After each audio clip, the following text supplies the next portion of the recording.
이 순서는 집이 몇 채냐보다 어떤 집을 언제 사고 언제 파느냐를 먼저 보는 기준입니다. 상속주택과 일시적 이주택 특례가 겹치는 경우에는 순서를 잘못 보면 받을 수 있었던 비과세를 놓칠 수 있습니다.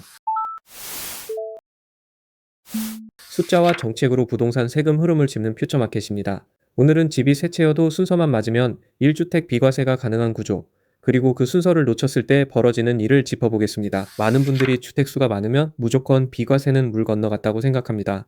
하지만 실제로는 주택수 자체보다 어떤 주택을 어떤 순서로 취득하고 처분했는지가 훨씬 중요한 기준입니다. 오늘 다룰 사례는 상속주택과 일시적 이주택 특례가 동시에 걸리는 경우입니다. 이 둘이 겹치면 세금 계산이 꼬이기 쉽고 순서를 잘못 짚으면 받을 수 있었던 비과세를 그냥 날리는 상황이 생길 수 있습니다. 저는 이 주제를 다룰 때 항상 강조하는 원칙이 하나 있습니다. 몇 채를 갖고 있느냐보다 그 집들을 취득한 순서와 앞으로 팔 순서를 먼저 표로 그려보는 게 먼저라는 겁니다. 먼저 상속주택이 주택수 판단에서 어떻게 취급되는지부터 짚어보겠습니다. 상속으로 받은 주택은 일반적인 매매로 취득한 주택과는 다르게 취급되는 경우가 많습니다.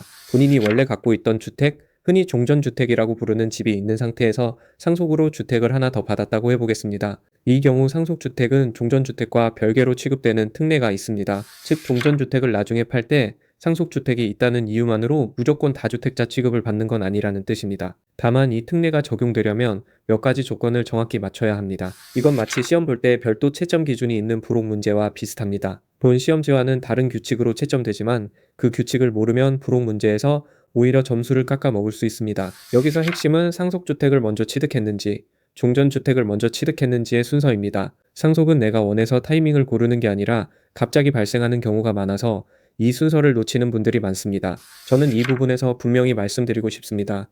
상속주택은 발생 시점을 스스로 조정할 수 없기 때문에 오히려 사전에 종전주택 처분 계획을 세워두는 게 훨씬 중요하다고 봅니다. 이제 종전주택, 신규주택, 상속주택 이 세 가지 용어부터 명확히 구분해 보겠습니다. 이 세 단어를 헷갈리면 마치 삼형제 이름을 헷갈려 편지를 잘못 보내는 것처럼 뒤에 나올 특례 설명 전체가 꼬이게 됩니다. 종전주택은 원래부터 갖고 있던 첫 번째 집을 말합니다. 신규주택은 그 이후에 새로 취득한 두 번째 집을 말합니다. 상속주택은 말 그대로 상속으로 받은 집을 말합니다. 문제는 신규주택과 상속주택이 취득 시점상 겹치거나 비슷한 시기에 발생하는 경우입니다. 예를 들어 종전주택 한 채를 갖고 있는 상태에서 신규주택을 매매로 취득하고 그 다음에 상속까지 받으면 세 채가 되는 겁니다. 이 세 채를 어떤 순서로 정리하느냐에 따라 비과세 여부가 완전히 달라집니다.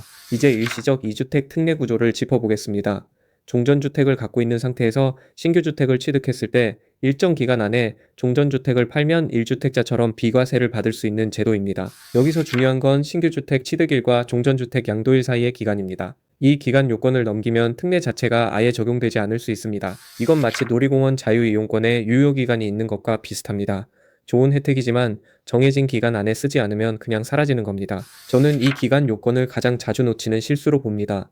신규주택을 사놓고 종전주택 처분을 차일피일 미루다가 정해진 기간을 넘겨서 특례를 못 받는 사례가 실제로 많습니다. 그럼 이제 상속주택 특례와 일시적 이주택 특례가 동시에 걸리는 경우를 짚어보겠습니다. 이 부분이 오늘 이야기의 핵심입니다. 종전주택과 신규주택 사이에 일시적 이주택 특례가 진행 중인 상태에서 갑자기 상속주택이 생기는 경우가 있습니다. 이때는 세 가지 주택의 취득일과 처분 순서를 동시에 따져야 합니다. 저는 이 상황을 이렇게 판단합니다. 상속주택 특례와 일시적 이주택 특례는 각각 독립적으로 요건을 갖추면 중첩 적용될 수 있는 여지가 있지만 그만큼 순서를 하나라도 잘못 짚으면 둘 다 놓칠 위험도 커진다고 봅니다. 물론 상속은 미리 계획할 수 있는 일이 아니라는 반론이 있습니다. 맞는 말입니다. 하지만 상속이 발생하기 전, 즉 종전주택과 신규주택 단계에서부터 처분 계획을 명확히 세워두면 나중에 상속이 생겨도 대응할 여지가 훨씬 커진다고 봅니다. 그럼 실제 사례로 한번 짚어보겠습니다. 종전주택을 갖고 있던 분이 신규주택을 취득해서 일시적 이주택 상태가 됐습니다. 이 상태에서 얼마 뒤 부모님으로부터 주택을 상속받아 세 채가 됐다고 해보겠습니다. 이 경우 형식적으로는 3주택자입니다. 하지만 상속주택 특례가 적용되고 종전주택을 일시적 이주택 특례 기간 안에 처분한다면 실질적으로는 1주택자에 준하는 비과세 판단을 받을 여지가 있습니다. 다만 여기서 순서가 꼬이면 얘기가 완전히 달라집니다. 만약 종전주택을 특례 기간 안에 못 팔고 넘겨버리면 상속주택 특례가 있어도 일시적 이주택 특례 자체가 무너질 수 있습니다. 저는 이 지점을 오늘 이야기 중 가장 강조하고 싶습니다. 상속주택 특례 요건을 갖췄다고 안심하고 정작 종전주택 처분 기한을 놓치면 두 특례 모두 놓치는 최악의 상황이 생길 수 있습니다. 이건 마치 두 과목 모두 재시험 자격이 있는데 한 과목 시험 날짜를 착각해서 결국 둘 다 놓치는 상황과 비슷합니다. 자격이 있다는 것과 실제로 챙긴다는 건 다른 문제입니다. 그래서 저는 상속이 발생하는 순간 가장 먼저 확인해야 할 게 기존에 진행 중이던 일시적 2주택 특례 기한이라고 봅니다. 상속 처리에 신경 쓰다가 이 기한을 놓치는 경우가 실제로 많습니다. 이제 집을 추가로 사기 전에 반드시 확인해야 할 세 가지 숫자를 짚어보겠습니다. 첫 번째는 취득일입니다.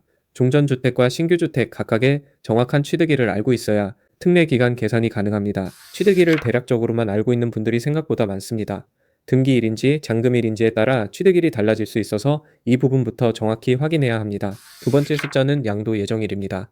종전주택을 언제 팔 계획인지 그 날짜가 특례 기간 안에 들어오는지 미리 계산해 봐야 합니다. 저는 이 양도 예정일을 막연하게 잡지 말고 최대한 구체적인 날짜로 정해 두시길 권합니다. 매수자를 찾는데 걸리는 시간까지 감안해서 여유 있게 계획을 세워야 합니다. 세 번째 숫자는 보유 및 거주 요건입니다. 비과세를 받으려면 단순히 기간만 채우면 되는 게 아니라 실제로 보유하고 거주한 기간이 요건에 맞아야 하는 경우가 많습니다. 이 요건은 주택 소재지나 취득 시점에 따라 다르게 적용될 수 있어서 일률적으로 말씀드리기 어렵다는 점을 분명히 짚고 싶습니다. 저는 이 세 가지 숫자, 취득일, 양도 예정일, 보유 거주 요건을 한 장의 표로 정리해 두는 걸 강력히 권합니다. 머릿속으로만 계산하면 순서를 헷갈리기 쉽습니다. 이건 마치 여러 과목 시험 일정을 다이어리에 안 적어두고 기억에만 의존하는 것과 비슷합니다. 하나쯤은 꼭 헷갈리게 되어 있습니다. 이제 집을 추가로 사기 전 확인 순서를 정리해 드리겠습니다. 특정 매수나 매도를 권유하는 게 아니라 확인해야 할 순서를 말씀드리는 겁니다. 첫 번째 순서는 지금 갖고 있는 주택들의 취득일을 정확히 정리하는 겁니다. 등기부등본을 다시 한번 확인해서 취득일을 명확하게 해두어야 합니다. 두 번째 순서는 신규주택을 취득하기 전에 종전주택 처분 기한을 먼저 계산해 보는 겁니다. 신규주택 매매 계약을 하기 전에 이 계산이 끝나 있어야 순서가 꼬이지 않습니다. 세 번째 순서는 상속 가능성이 있는 경우 미리 세무 전문가와 상담해서 특례 중첩 여부를 확인하는 겁니다. 상속은 갑자기 발생할 수 있어서 평소에 확인해 두는 게 안전합니다. 네 번째 순서는 종전주택 양도 시점을 특례 기간 안으로 최대한 앞당기는 겁니다. 기간이 넉넉해 보여도 매도까지 걸리는 시간을 감안하면 생각보다 빠듯할 수 있습니다. 저는 이 네 가지 순서를 지키면 주택수가 몇 채든 최소한 비과세를 놓치는 실수는 막을 수 있다고 봅니다. 순서를 지키는 게 결과보다 먼저입니다. 물론 순서를 다 지켜도 개인마다 조건이 달라서 결과가 다를 수 있다는 반론이 있습니다. 맞는 말입니다. 이건 마치 같은 문제집을 풀어도 채점 선생님에 따라 점수가 조금씩 다른 것과 비슷합니다. 그래서 저는 오늘 이야기를 일반적인 구조 설명으로 봐주시고 최종 판단은 반드시 세무 전문가와 확인하시길 권합니다. 세금은 개인별 조건 차이가 정말 큽니다. 취득 시점, 지역, 가족 구성, 상속 시점에 따라 같은 상황도 결과가 다르게 나올 수 있습니다. 저는 이 부분을 분명히 말씀드리고 싶습니다. 오늘 짚은 구조는 어떤 순서로 접근해야 하는지에 대한 큰 틀이고 실제 세액 계산과 특례 적용 여부는 세무사를 통해 반드시 다시 확인하셔야 합니다. 그럼 지금 이 주제를 어떻게 바라봐야 할까요? 저는 최근 상속과 다주택 이슈가 겹치는 상담 사례가 늘고 있다고 봅니다. 부모 세대의 자산이 자녀 세대로 이전되는 시기와 신규 주택 취득 시기가 겹치는 경우가 많아지고 있기 때문입니다. 이런 흐름은 앞으로도 계속될 가능성이 크다고 봅니다. 저는 이런 국면에서는 신규 주택을 무리하게 서둘러 취득하기보다 먼저 상속 가능성과 기존 주택 처분 계획을 함께 점검하는 게 우선이라고 판단합니다. 특히 부모님 연세나 건강 상태를 고려했을 때 상속 가능성이 있는 분들이라면 저는 신규 주택 취득 타이밍을 조금 더 신중하게 잡는 쪽이 낫다고 봅니다. 반대로 상속 가능성이 당장 없고 종전주택 처분 계획도 명확한 분들에게는 지금 일시적 2주택 특례를 활용한 갈아타기가 여전히 유효한 전략이라고 봅니다. 저는 이 두 그룹을 분명히 나눠서 봐야 한다고 강조하고 싶습니다. 같은 갈아타기 계획이라도 상속 변수가 있느냐 없느냐에 따라 준비해야 할 게 완전히 다르기 때문입니다. 오늘 내용을 정리해 보겠습니다. 주택수가 몇 채든 종전주택과 신규주택과 상속주택을 정확히 구분하고 취득일과 양도 예정일과 보유 거주 요건을 표로 정리하는 게 먼저입니다. 이 순서를 지키지 않으면 상속주택 특례와 일시적 2주택 특례가 둘 다 있어도 정작 하나도 못 받는 상황이 생길 수 있습니다. 반대로 순서를 지키면 3주택자도 1주택 비과세에 가까운 결과를 받을 여지가 있습니다. 저는 이 기준이 오늘 사례뿐 아니라 앞으로 다른 특례가 겹치는 상황에서도 똑같이 적용된다고 봅니다. 오늘 이야기가 도움이 되셨다면 구독과 좋아요로 응원해 주시길 바랍니다. 다만 오늘 내용은 일반적인 구조 설명이니 실제 적용 여부는 반드시 세무 전문가와 다시 확인하시고 다음 영상에서는 취득일과 양도 예정일 계산을 실제 사례로 더 자세히 다뤄보겠습니다.